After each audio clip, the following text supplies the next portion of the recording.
창세기 3장 1절로부터 6절까지의 말씀입니다. 우리 다 같이 한 목소리로 봉독해 올리겠습니다. 시작. 그런데 뱀은 여호와 하나님이 지으신 들짐승 중에 가장 간교하니라. 뱀이 여자에게 물어 이르되 하나님이 참으로 너희에게 동산 모든 나무의 열매를 먹지 말라 하시더냐. 여자가 뱀에게 말하되 동산 나무의 열매를 우리가 먹을 수 있으나 동산 중앙에 있는 나무의 열매는 하나님의 말씀에 너희는 먹지도 말고 만지지도 말라 너희가 죽을까 하노라 하셨느니라. 뱀이 여자에게 이르되 너희가 결코 죽지 아니하리라. 너희가 그것을 먹는 날에는 너희 눈이 밝아져 하나님과 같이 되어 선악을 알 줄 하나님이 아심이니라. 여자가 그 나무를 본즉 먹음직도 하고 보암직도 하고 지혜롭게 할 만큼 탐스럽기도 한 나무인지라. 여자가 그 열매를 따먹고 자기와 함께 있는 남편에게도 주매 그도 먹은지라. 아멘. 오늘 말씀의 제목은요, 다 같이 읽겠습니다. 시작.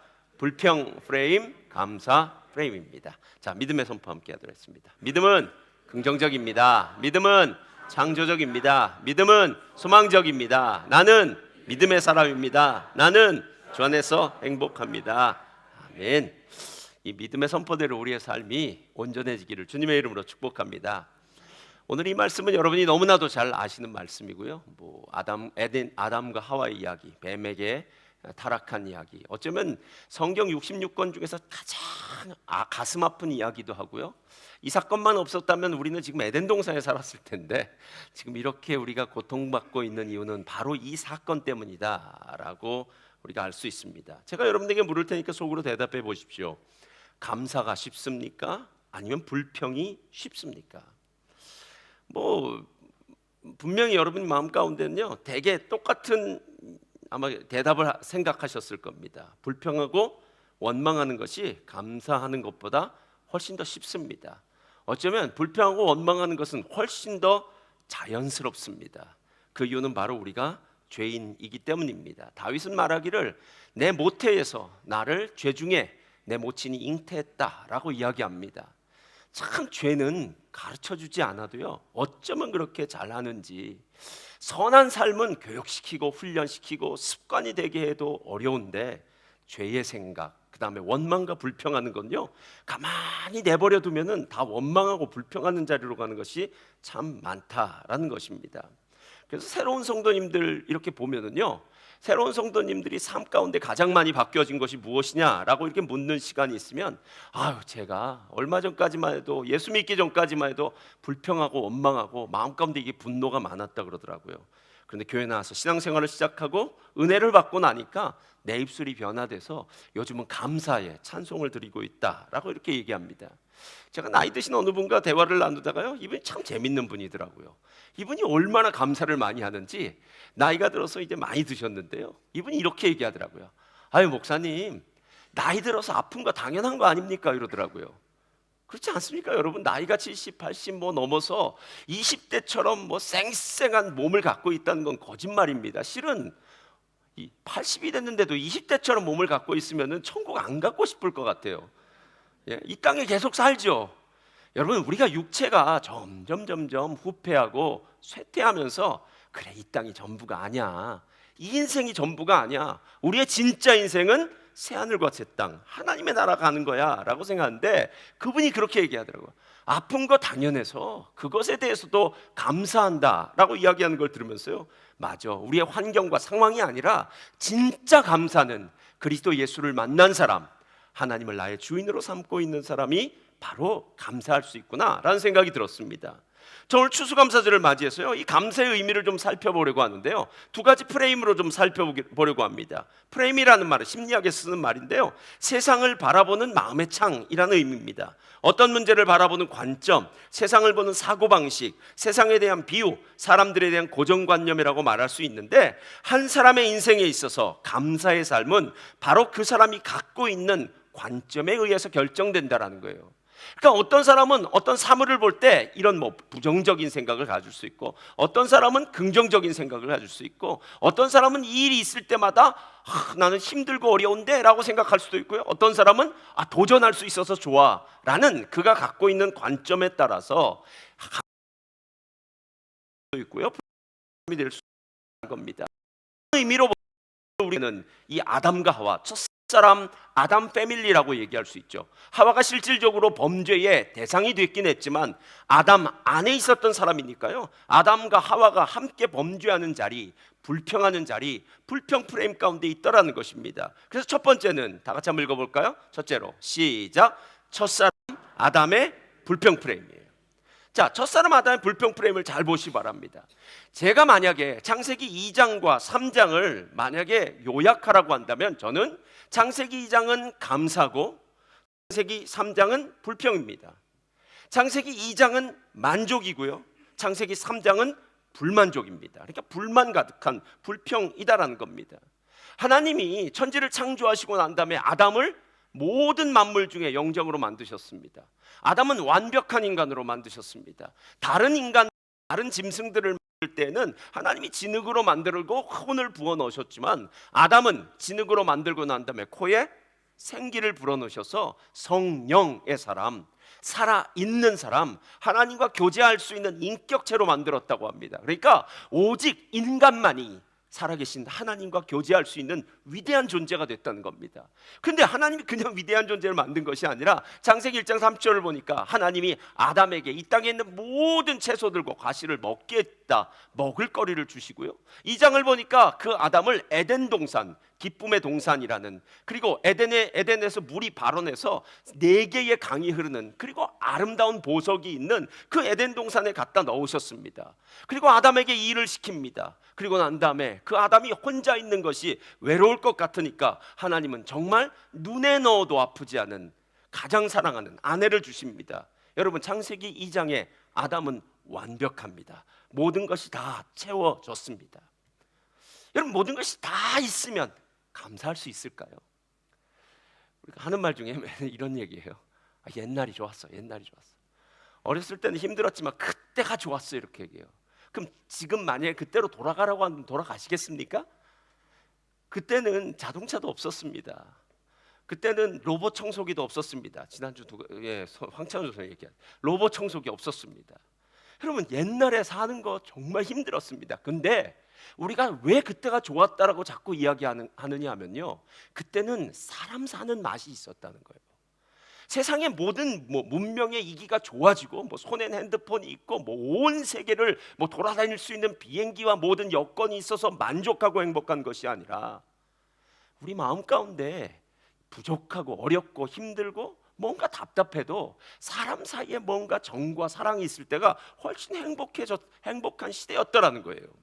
오늘 1절을 보면 이렇게 시작합니다. 그런데 뱀은 여호와 하나님이 지으신 들짐승 중에 가장 간교하니라. 여러분, 이 부분에 대해서 우리가 잊지 마셔야 됩니다. 뱀이 도대체 어디서 나타났는지, 이 존재가 도대체 어떤 기원을 갖고 있는지 성경은 이 부분에 대해서 이야기하고 있지 않습니다. 내가 살고 있는 이 땅에, 그 에덴 동산에 뱀이 있습니다.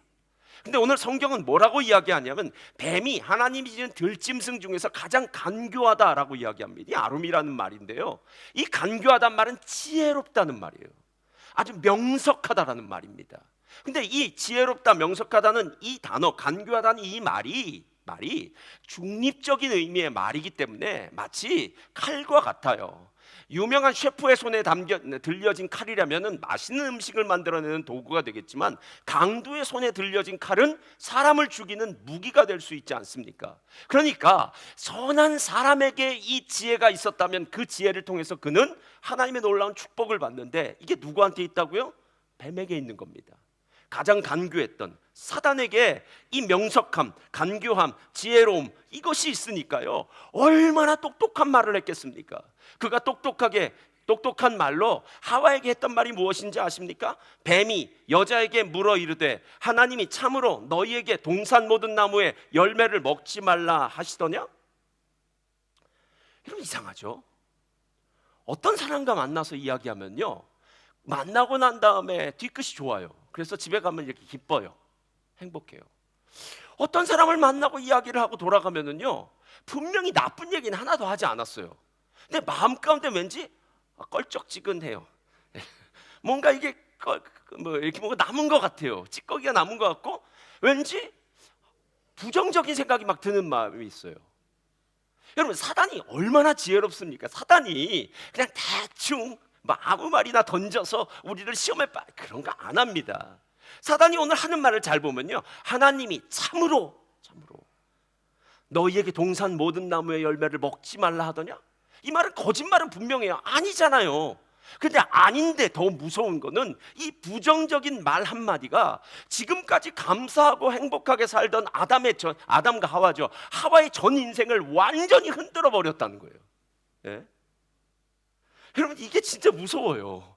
이게 불평 프레임의 시작이 어디서부터 시작됐냐면, 부정적인 말을 듣고 그 말이 내 안에서 심겨지고 난 다음에 묵상되어질 때, 그 다음부터 불평이 시작되는 거예요. 만약에 아담이, 하와가 분명하게 하나님의 말씀을 알고 있었다면요, 창세기 2장 16절의 말씀을 대주면 됩니다. 2장 16절 펴주세요. 다 같이 읽겠습니다. 시작. 여호와 하나님이 그 사람에게 명하여 이르시되 동산 각종 나무의 열매는 내가, 자 잠깐 놔두시고요, 임의로 먹으란 게 뭘까요? 프리 오브 차지, 마음대로 먹으라는 겁니다. 그러니까 하나님은 마음대로 먹으라 그랬지 한 번도 먹지 말라는 얘기는 안 했어요. 그러니까 하나님의 말씀은 긍정적이에요. 사단의 말은 부정적입니다. 그런데 그 다음 절이 문제예요. 그 다음 절 펴주세요. 다 같이 읽겠습니다. 시작. 선악을 알게 하는 나무의 열매는 먹지 말라. 내가 먹는 날에는 반드시 죽으리라. 자, 하나님의 말씀 분명히 긍정적입니다. 모든 거 먹어라. 그런데 모든 것을 먹기는 하지만, 내가 너희들에게 모든 건 주지만 너희들에겐 책임이 있다라고 이렇게 얘기하는 거예요. 그러니까 하나님은 합리적인 분이세요. 그러니까 하나님이 만약 인간을 인격체로 만들었다면 인격체 간의 관계가 있는 거죠. 여러분, 만약에 어떤 두 사람이 만났습니다. 한 사람이 매일 자기 잘난 척만 합니다. 자기 얘기만 합니다. 한 사람 매일 들어줘야 됩니다. 이 관계가 계속 유지될 수 있을까요? 여러분이 지금까지 절친이라고 생각하는 사람들 한번 생각해 보세요. 절친은 어떤 사람이 절친입니까? 함께 만나면 재밌고 신나고 좋아야 돼요. 근데 재밌고 신나고 좋으려면요, 내 얘기를 잘 들어주는 사람이어야죠. 그리고 나도 내 얘기를 잘 들어주니까 그 사람의 이야기를 잘 들어줘서 서로 시간이 지나다 보니까요, 상대편을 더 이해하고 상대편을 더 배려해서 두 사람이 만나면은요, 그래 너 잘 지냈어? 어땠어? 하면서 서로 간의 교제가 더 돈독해지더라라는 겁니다. 하나님이 우리를 만들 때요, 아주 합리적으로 만드셨습니다. 나는 너를 그냥 밥만 축내고 그냥 뭐 하나님이 주신 것대로 마음대로 놀고 이렇게 사는 존재가 아니라 나는 너희들이 책임 있는 존재가 되었으면 좋겠어. 그래서 하나님은 에덴 동산에 아담과 하와를 넣으신 다음에요, 에덴 동산을 경작하고 에덴 동산을 지키는 그 놀라운 사명을 주셨다라는 겁니다. 그러니까 축복을 주신 하나님은 무엇도 주셨다고요? 사명도 주셨습니다. 그럼 만약에 여러분의 자녀가 학교를 갔습니다. 학교를 갔는데 두 종류의 학생이 있을 수 있습니다. 한 학생은 학교 가는 걸 좋아하는 학생이에요. 친구를 만나기 위해서. 한 학생은 학교 가서 공부하는 학생입니다. 여러분 자녀가 학교 가기를 좋아하는, 학교 가기만 좋아하는 학생이 되기를 원하십니까? 아니면 학교 가서 공부를 하는 학생이 되기를 원하십니까? 아니, 여러분은 자녀들을 향해서 다 학교 가서 공부를 잘했으면 좋겠다고 얘기하면서 정작 하나님을 믿고 난 다음에 우리의 삶 가운데는 교회 나오는 것은 좋지만 말씀 있고 훈련 받는 것은 싫다, 말씀대로 사는 것은 힘들어 라고 하면서 말씀과는 상관없는 삶을 살 때 진짜 하나님 아버지가 우리를 향해서 얼마나 안타까워 하실까라는 거예요. 부모와 자식 관계가 인격적인 관계이듯이 하나님과 우리의 사이도 인격적인 관계입니다. 그러니까 당연히 축복을 주셨다면 그 축복에 대한 다른 반응이 있어야죠. 내가 이런 거 줄게. 그러니까 너는 이렇게 살아야 돼. 너는 이제부터 내가 너에게 맡겨준 사명을 감당하면서 책임을 감당하면서 살아야 되는 거야 라고 이렇게 얘기하는 게 당연하지 않겠느냐라는 거예요. 그런데 여기에서 걸려버려요. 불평 프레임의 시작이 부정적인 말이라는 걸 잊지 마시기 바랍니다. 사단은 우는 사자처럼 산길자를 찾아 돌아다니면서 하는 말이 뭐냐면요, 부정적인 말 화살 던지는 거예요. 그래서 사단이 하는 말은 매일 부정적인 말입니다. 말로 공격해요. 다른 거 없습니다, 여러분. 그런데 제가 생각해 보니까 한번 다 같이 읽어볼까요? 시작. 부정적인 말이 내 안에 의심을 가져오고, 의심이 생기면 불만이 커지고, 불만이 커지면 불평이 생기고, 불평이 생기면 하나님을 향한 불순종을 선택해요. 이 불자, 죄송합니다. 불자라는 게 이상하네. 불자 삼형제예요. 네. 불만, 불평, 불순종. 불만 어디서 시작됩니까? 마음이요. 마음이 싫어요. 왜 저럴까? 꼴보기 싫어. 진짜 왜 저럴까? 하고 속에서 막 불만이 끓어올라요. 근데 여러분, 불만에서 가만히 있나요? 아니요. 입으로 불평이 시작돼요. 누구를 만났을 때 왜 그 사람 그렇지? 라고 불평이 시작돼요. 불평에서 끝납니까? 아니요. 오늘 아담과 하와처럼 불순종의 자리로 가고 결국 멸망과 심판과 죽음이 이 죄의 삭스로 다가왔다라는 거예요.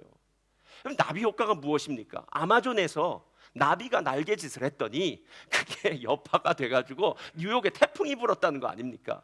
처음에 시작은 너무나 작은 건데 그 결과는 어마무시한 결과를 가져온 것, 이것이 바로 부정적인 말의 효과더라라는 겁니다.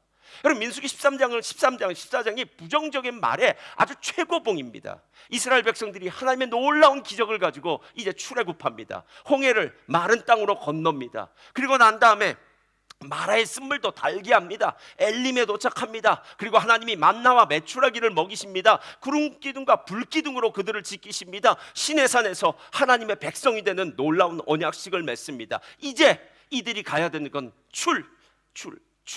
애굽했으니까 입 가나안 행으로 발걸음을 시작해야 됩니다. 그런데 그냥 갈 수는 없으니까 각 지파에서 한 명씩 똑똑하다는 사람들 10명을 선택해서 12명의 정탐꾼을 보내면서 이런 임무를 맡겨요. 임무를 한번 보셔야 돼요. 다 같이 한번 볼까요? 13장 17절 다 같이 시작. 너희는 네겝길로 행하여 산지로 올라가서, 그 다음 절이요, 그 땅이 어떠한지 정탐하라. 곧 그 땅 거민이 강한지 약한지 많은지 적은지와 그들이 사는 땅이 좋은지 나쁜지와 사는 성읍이 진영인지 산성인지와, 그 다음에요, 토지가 비옥한지 메마른지 나무가 있는지 없는지를 탐지하라. 이 사람들이 하는 일은요, 잘 정탐하고 오면 됩니다.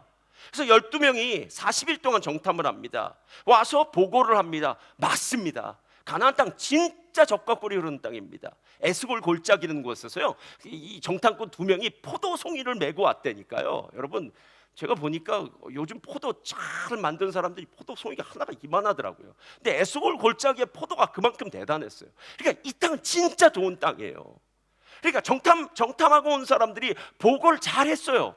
그랬더니 역시 믿음의 사람이 먼저 이야기를 합니다. 갈렙이 말합니다. 자, 갑시다. 나가자. 싸우자. 이기자. 뭐 이렇게 얘기하잖아요. 예? 우리 올라갑시다. 우리는 그 땅을 능히 취할 수 있습니다. 이렇게 얘기해요. 여러분, 우리가 빌립보서 4장 13절 매일 외우고서도요, 어떤 문제가 생길 때마다 두려움에 떨어요. 빌립보서 4장 13절, 내게 능력 주시는 자 안에서 내가 모든 것을 할 수 있다 없다? 여러분, 언제 하나님이 우리의 능력 갖고 일하라고 하셨습니까?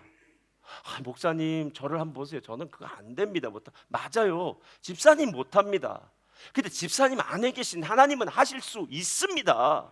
집사님이 못하는 게 아니라 집사님이 믿음이 없는 거죠. 하나님을 신뢰한다면 하나님 앞에 감당할 수 있습니다. 여러분, 올라갑시다. 우리 힘으로는 안 됩니다. 언제 우리가 여기까지 출애굽해서 이 광야에 여기까지 온 거 우리 힘으로 한 게 어디 있습니까? 아니, 대한민국이 40년 동안 일본의 식민지로 있는 그 40년도 겨우 나왔는데 아직까지도 일본의 잔재가 있느니 없느니 이야기하는데요, 한민족이 430년 동안 노예 생활을 했습니다. 근데 어떻게 그 노예되었던 사람이 430년 만에 해방을 할 수 이런 일 없습니다. 역사적으로요. 그 많던 여진족, 거란족, 말갈족, 돌골족, 이런 나라 지금 없습니다, 여러분. 근데 이스라엘은 있습니다. 하나님의 능력으로 그들은 출애굽하고 하나님의 능력으로 광야에서 살고 하나님의 능력으로 가나안에 들어가는 놀라운 것, 이 모든 것은 그들이 하나님을 진짜 믿은 믿음으로 말미암았다는 거예요. 그 다음에 여호수아와 갈렙이 딱 그 얘기를 하자마자 사람들이 10명이 악평을 시작합니다. 성경은 악평이라고 시작해요. 그 땅은 거주민을 삼키는 땅입니다. 그 땅 사람들은 네피림의 후손처럼 거인입니다. 그 사람들이 보기에 우리는 메뚜기 같습니다. 너무 쪼잔합니다. 그러니까 안 됩니다 라고 했더니 그 다음 장 14장 1절에 보니까요, 백성이 온 백성이 밤새 통곡했다라고 얘기해요. 그리고 난 다음에 이렇게 말합니다. 아니, 애굽에 매장지가 없어서 우리가 여기 나와서 죽게 됐냐? 우리 장관을 세워서 애굽으로 돌아가자라고 얘기합니다. 그러니까 부정적인 말이 사람들의 마음에 심기자 100배, 60배, 30배의 결실을 맺은 거죠. 하나님의 옥토밭에 심긴 말씀도 100배, 60배, 30배 결실을 맺지만 사단이 심어놓은 이 부정적인 말도 100배, 60배, 30배의 결실을 맺어서 여러분, 이 10명의 정탐꾼의 이 악평 때문에 200만 이스라엘 백성들이 40년 동안 광야 생활하면서 다 진멸당한 거 아닙니까? 여러분, 왜 지도자를 위해서 기도해야 되는 줄 아십니까? 그 10명이 허튼 소리 하니까 백성들 200만이 눈물을 흘리고 엉뚱한 짓을 하고 우리 돌아가자, 출애굽, 아유 상관없어, 난 차라리 애굽에서 편하게 살래 라고 생각하면서 애굽으로 돌아가자고 하다가 그 세대가 모두 광야에서 진멸당하지 않았습니까? 저는 이 구절을 보다가요, 진짜 가슴이 아픈 건 이거예요. 이 10명은 각 지파에서 똑똑하다는 인간들입니다. 그러니까 정탐꾼으로 뽑았겠죠. 그 중에 여호수아도 있었고요, 갈렙도 있었고요. 아니, 각 지파마다 정탐꾼을 뽑으라 그러는데 한심한 사람들을 정탐꾼으로 뽑는 사람이 어디 있겠습니까? 그래도 그 지파에선 제일 똑똑하다는 사람들을 뽑았을 겁니다. 근데 그 똑똑하다는 10명이 이야기합니다. 우리 안 됩니다. 아이고, 그 땅 좋기는 한데 거기는 뭐 네피림의 후손, 아이고 그 땅은요 사람을 삼키는 땅입니다 라고 이야기합니다. 이 사람들은 출애굽한 사람들입니다. 하나님의 모든 기적을 체험한 사람들입니다. 홍해를 마른 땅처럼 걷는 사람이고요, 어린 양의 피를 문설주와 임방에 발랐을 때 장자가 죽지 않은 놀라운 축복도 다 경험한 사람들이에요. 근데 어떻게 이렇게 다 경험했는데 이렇게 믿음이 없을까요? 믿음이 없을까요? 제가 이런 생각을 해봤어요. 그 땅을 악평한 10명의 정탐꾼은 하나님의 편일까요? 사단의 편일까요? 전 아무리 봐도 이 10명은 하나님의 편은 아니라고 생각해요. 그리고 나서 생각해 보니까 마태복음 16장에 예수님께서 베드로가 예수님 주는 그리스도시요 살아계신 하나님의 아들입니다 라고 고백했더니 바요나 시몬아, 내가 복이 있도다. 이를 내게 할 것은 내 혈육이 아니라 하나님 아버지라고, 내가 너에게 천국의 열쇠를 주겠다 하면서 베드로한테 막 놀라운 축복을 주세요. 그러니까 베드로가 한껏 마음이 올라갔죠. 근데 예수님이 그 다음에 바로 이어서, 갭도 없습니다, 그냥 이어서 이제 내가 예루살렘에 올라가서 대제사장과 장로들에게 핍박을 받고 내가 십자가에 죽어야 돼 그랬더니 베드로가 또 손을 듭니다. 뭐라고 얘기하죠? 주님 절대로 그럴 수 없습니다. 그랬더니 예수님 뭐라고 얘기하십니까? 사단아, 내 뒤로 물러가라. 내가 지금 사람의 일을 생각하는 거고 나를 망하게 하는 거야. 예수님이 지금 이 땅에 오신 이유는 십자가 지시기 위해서 왔는데 지금 베드로는 사단이 생각하는 것과 똑같은 말을 하고 있더라라는 거예요. 여러분, 부정적인 말이 얼마나 나쁜 건지 모릅니다. 부정적인 말이 사람의 마음에 심겨지면요, 말을 하는 사람도 제일 먼저 들으니까 부정적인 그 말의 희생양이 되는 거예요. 부정적인 말을 우리 자녀들 앞에서, 친구들 앞에서 해보십시오. 그러면 친구들이야 만났다 안 만났다 하니까 상관없어요. 가족들한테 한번 해보십시오. 가족은, 특히 자녀들은 내 부정적인 말을 제일 많이 듣는 사람들일 거예요. 그러면 그 부정적인 말을 들었다면 나중에 어떤 열매가 맺히겠습니까? 제가 아주 100번 1000번 얘기합니다. 여러분, 예수님에 대해서, 교회에 대해서, 목사님에 대해서 절대로 나쁜 말 하지 마십시오. 그렇게 교회가 나쁘다면 그 교회는 안 다니면 됩니다. 여러분, 우리 자녀들한테는요, 예수님은 좋은 분이야, 교회는 좋은 곳이야, 그리고 우리 셀리더님 정말 훌륭해, 목사님 좋은 분이야. 여러분, 이렇게 얘기해도 우리 자녀들은 교회가 좋은지 예수님이 좋은지 지도자가 좋은지 몰라요. 아니, 부모님이 욕을 다 해놨는데 자녀들이 왜 그 교회를 가겠습니까? 부모님도 싫어하는데요. 마치 백지에다가 처음부터 밑그림을 잘 그리고 색칠을 잘 칠하면 아름다운 그림이 됐는데 밑그림을 그리지 않고 부모는 자기의 감정을 얘기했겠죠. 이런저런 이야기. 워싱턴 대학교에 가트먼 교수가 있습니다. 이 사람이 이혼에 대해서 많이 한 사람인데요, 어떤 사람이 결혼을 유지하려면 부부 사이에 부정적인 말 하나를 했을 때 긍정적인 말 5개를 해야 된대요. 이게 5대1의 법칙이랍니다. 그러니까 내가 혹시나 부정적인 말 한마디를 하면 이걸 덮으려면 5개의 긍정적인 말을 안 하면 그런 부부가 되게 이혼하는 경우가 많더라라는 거예요. 그러니까 부정적인 말은 너무 강력해서 5배나 능력이 있고 긍정적인 말은 그것보다 한 20%밖에 안 된다는 겁니다. 그러니까 부정적인 말 한 번 던졌을 때 5번을 긍정적인 말로 계속해야 그나마 same. 차라리 부정적인 말이 있으면 안 하는 게 최고예요. 부정적인 말이 내 안에서 묵상되어질 때 오늘 아담과 하와가 불평 프레임에 걸리고 결국 심판과 저주, 멸망 가운데 걸려서요, 아담의 가족이 그 이후에 어떤 길을 걸었는지를 보면 비참합니다. 여러분, 아담과 하와가 에덴 동산에서 나와서 이제 가족을 꾸립니다. 아들 둘, 정말 행복하지 않습니까? 근데 좀 시간이 지나니까요, 첫 번째 아들이 두 번째 아들을 때려 죽입니다. 그러니까 정말 아담과 하와 가운데는 어떤 문제가 있었는지 모르지만 그 아들 때 오니까 서로가 서로를 죽이는 이 무시무시한 일이 벌어지는 것, 이게 불평 프레임이에요. 그래서 제가 생각해 봤습니다. 두 번째로 그 불평 프레임의 문제를 해결할 수 있는 방법이 무엇일까? 다 같이 읽겠습니다. 시작. 예수님의 감사 프레임이에요. 자, 예수님을 성경은 뭐라고 얘기하면 두 번째 아담이라고 얘기해요. 그리고 마지막 아담이라고 얘기해요. 그러니까 누군가 잘못한 모든 것을 이 예수님이 다 와서 고쳐놓겠다는 거예요. 그러니까 아담이 창조를 무너뜨리고 망가뜨린 걸 예수님이 재창조하시겠다라고 해서 예수님을 마지막 아담, 두 번째 아담이라고 얘기해요.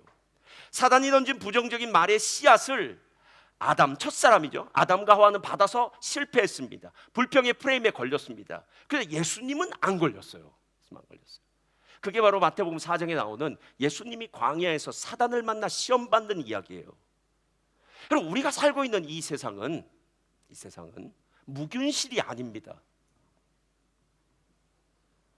뭐 호세아서, 아모스 이런, 우리 이제 호세아서 다음 주부터 시작하는데 무균실이 아니란 말은 뭐냐면요, 정말 무섭습니다. 누굴 믿겠습니까? 성경에는 내 품에 아는 아내의 말도 믿지 말라고 얘기해요. 이 말 무슨 뜻이냐면 하나님의 말씀 외에 모든 사람들은 다 그 자리에서 넘어질 확률이 있다는 거예요. 여러분, 사람을 의지하면 그 의지의 대상인 사람은 언젠가는 이리 갔다 저리 갔다 넘어질 수 있으니까 기준이 분명해야 되는데 우리의 기준은 하나님의 말씀, 하나님이어야 된다는 거예요. 근데 예수님은 그랬어요. 예수님이 광야에서 3번의 시험을 봤는데 이 3가지의 대응 방법이 어쩌면 우리로 감사 프레임을 만드는 것 같아요. 이게 믿음의 프레임이라도 얘기할 수 있는데, 첫째로 다 같이 읽겠습니다. 시작. 믿음의 방패로 사단의 공격을 방해하라. 이렇게. 자, 예수님은 지금 40일 금식을 하셔서 상당히 줄인 가운데 있습니다. 그때 사단이 나타나서 예수님에게 이렇게 말합니다. 네가 만일 하나님의 아들이거든 명하여 이 돌들로 떡덩이가 되게 하라. 자, 여기서 제일 유심히 봐야 될 구절은, 단어는요, 내가 만일 하나님의 아들이거든. 자, 예수님 하나님의 아들이십니까? 아니면 하나님의 아들이실 것 같습니까? 이게 참 애매한데요. 하나님의 아들이세요. 증명하지 않아도 돼요. 예수님이 이 땅에 오신 이유는 하나님께서 만대전부터 태초전부터 예수님을 통해서 구원하시기로 작정하셔서 동정녀 마리아에게 탄생하시고, 그리고 갈릴리에 사시고 나사렛에 사시고 공생의 생활하시다가 십자가에 지시는 예수님은 다른 사람들에게 자신을 증명할 필요가 없는 분이에요. 실은 예수님의 사역을 통해서 하나씩 스스로 증명하신 분이에요. 근데 사단은 뭐라고 얘기하면, 아니야, 너 진짜 예수 맞아? 하나님의 아들 맞아? 라는 거예요. 그리고 내가 만약에 진짜 하나님의 아들이라면 왜 이렇게 광야에서 개고생하냐? 아니, 하나님의 아들이 금식할 필요가 뭐가 있어요? 하나님의 아들이라면 권세를 갖고 있는데 사탄이 있는 이 세상 가운데서 힘겹고 어렵게 살면서 예수님 목수였으니까 목수의 그 힘겨운 일을 하시고, 예수님 아버지는 또 일찍, 요셉은 돌아가셨으니까, 죽었으니까 집안 가정 경제를 또 책임지고 밑에 줄줄이 있는 동생들 다 책임지고 엄마를 책임지고 하는 이 모든 일들, 야, 네가 진짜 하나님의 아들이라면 이런 거 왜 하냐? 라고 얘기하는 거예요. 아니, 광야는 너의 자리가 아니야. 너는 궁궐에 있어야지 하나님의 아들이지, 이 광야가 웬 말이냐? 라고 얘기해요. 그러면서 아주 교묘하게 얘기해요. 하나님의 아들이거든 내게 한번 보여봐봐. 이 돌을 떡으로 만들어서 먹으면 그럼 내가 하나님의 아들이라고 믿을게 라고 얘기하는 거예요. 신명기 8장 말씀을 가지고 뭐라고 얘기한 줄 아십니까? 이렇게 얘기해요. 사람이 떡으로만 살 것이 아니라 하나님의 입에서 나오는 모든 말씀으로 산다. 여러분, 제가 오늘 첫 번째가 믿음의 방패라고 얘기했는데요. 믿음의 방패라고 했는데, 제가 이번에 오늘 설교를 준비하다가 다시 그 하나님의 전신갑주죠. 에베소서 6장의 전신갑주를 보다가 구원의 투구, 의의 호심경, 믿음의 방패더라고요. 근데 잘 보세요. 믿음의 방패인데 믿음이 뭡니까? 믿음은 들음에서, 들음은 그리스도의 말씀으로 말미암는 거 아니에요? 그러니까 사단의 그 온갖 부정적인 불화살을 막을 수 있는 방패는 믿음인데, 믿음은 곧 말씀이라는 거예요. 그러니까 그쪽에서 상대편이, 사단이 나에게 말로 계속 공격해 올 때 내가 사단을 막을 수 있는 믿음의 방패, 이 말씀이 필요한 거예요. 말씀이요. 근데 이 말씀을 자주 보셔야지 말씀이 생각나지요. 가물에 콩나듯 어쩌다 한번 본 그 말씀이 중요하고 어려운 순간 생각나겠습니까? 말씀도 계속 읽다 보면은, 매일 성경도 매일 하다 보면은 툭툭 튀져 나와서 오늘 보니까 디모데후서 3장 15절 16절 여러분 잘 하시는 구절이더라고요. 예. 하나님의 말씀은 하나님의 말씀에 대한 이야기예요.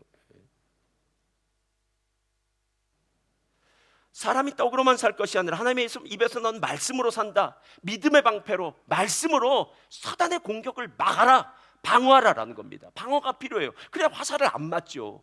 부정적인 불화살이 막 달려올 때도, 여러분 로마 군병들 전쟁하는 거 보셨잖아요. 방패로 앞뒤를 탁 막으면은 완전 철옹성처럼 그렇게 막혀 있는 것 되지 않겠느냐. 이게 바로 믿음의 방패, 말씀이에요. 두 번째가 있습니다. 두 번째 펴주세요. 다 같이 읽겠습니다. 시작. 신실하신 하나님을 끝까지 신뢰하라. 자, 두 번째는 이래요. 이르되 내가 만일 하나님의 아들이어든 뛰어내리라. 기록하였을 때 그가 너를 위하여 그 사자들을 명하시리니 그들이 손으로 너를 받들어 발이 돌에 부딪히지 않게 하리로다 하였느니라. 하나님의 아들이라면 떨어져라. 그러면 천사가 잡을 것이다.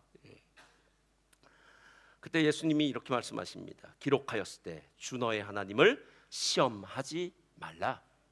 이 말이 무슨 말이냐면, 나는 하나님 믿는다. 그 윤선 디자인도 하고요, 간증도 하신 분인데요. 이 사람이 예전에는 복음성가 가수였어요. 우리 교회 권사님하고 이름이 똑같아요. 정윤선. 이분이 부른 찬송가 가사 제목이 하나님은 늘 옳습니다예요. 결혼을 했습니다. 건강하던 남편이 어느 날 갑자기 뇌종양이 걸려요. 사경을 헤맵니다. 이제 아기도 낳았고 남편 뇌종양, 살 길이 막막했습니다. 여러분, 우리의 삶 가운데 시험과 고난이 있겠죠. 왜 없겠습니까? 그때 우리 어떤 생각이 듭니까? 그 시험과 고난 앞에서 하나님, 무슨 억하심정이 있어서 나에게 이렇게 힘든 일을 주십니까? 나 너무 힘들어요 라고 얘기할 수도 있었는데, 그때 이 복음성가를 작사 작곡했어요. 하나님은 늘 옳습니다. 하나님은 늘 옳습니다. 가사가 이래요. 하나님은 늘 옳습니다. 이러하든 저러하든 아니라고 여겨도 하나님은 옳습니다. 내 마음속에 새겨진 변함없는 그 진리, 하나님은 언제나 어디서나 옳습니다. 여러분, 하나님 맞습니다. 고난은 잠깐 하나님이 우리에게 허락하신 과정일 뿐이에요. 결론이 아닙니다. 여러분, 축구 경기를 하거나 야구 경기를 해도 역전승일 때 우리가 신나잖아요. 우리의 인생이 역전승이라고요. 이 땅에서는 사단한테 깨지는 것 같습니다. 우리는 아무 힘도 없으니까요. 마치 일이나 늑대 사이에 어린 양을 보내는 것처럼 우리라는 존재가 참 어리석고 연약해요. 그래서 우린 다 죽을 것 같아요. 그런데 하나님의 능력으로 모든 이리와 모든 늑대를 확 쳐버리고 승리케 하시는 그 하나님의 능력, 죽임당하신 어린 양이 찬양과 찬송과 경배를 받으시기에 합당하시도다. 할렐루야. 이 얘기하고 있는 거예요 지금. 하나님이 옳습니다. 신실하신 하나님 끝까지 의지하는 거예요. 첫 번째, 믿음의 방패, 말씀. 두 번째, 하나님에 대한 끝까지 신뢰하는 것. 세 번째가 있어요. 다 같이 읽겠습니다. 세 번째, 시작. 말씀으로 사단의 세력을 물리치라. 자, 막기만 하면 안 되죠. 사단을 공격해야 됩니다. 최선의 공격이 최고의 수비와도 같습니다. 믿음의 방패로 사단의 부정적인 말하사를 막아냈다면 이제는 사단의 본진을 향해서 최후의 일격을 가야 됩니다. 4장 10절을 보면 이렇게 얘기합니다. 이에 예수께서 말씀하시되 사탄아 물러가라. 기록하였을 때 주 너의 하나님을 경배하고 다만 그를 섬기라. 와, 확고하죠. 사탄아 물러가라. 하나님을 섬기겠다는, 나에겐 다른 옵션은 없어. 하나님은 좋으신 분이고 하나님 경배와 찬양의 대상이고 나의 왕, 나의 주님, 난 그분 없이는 살 수 없어 라고 이렇게 얘기하는 거예요. 지난주에도 요한계시록 19장을 보았는데요, 예수님이 짐승과, 용사로 오신 예수님이 짐승과 그 추종자들이죠, 추종자들을 이기는 그 무기는 그 입에서 나오는 예리한 검입니다.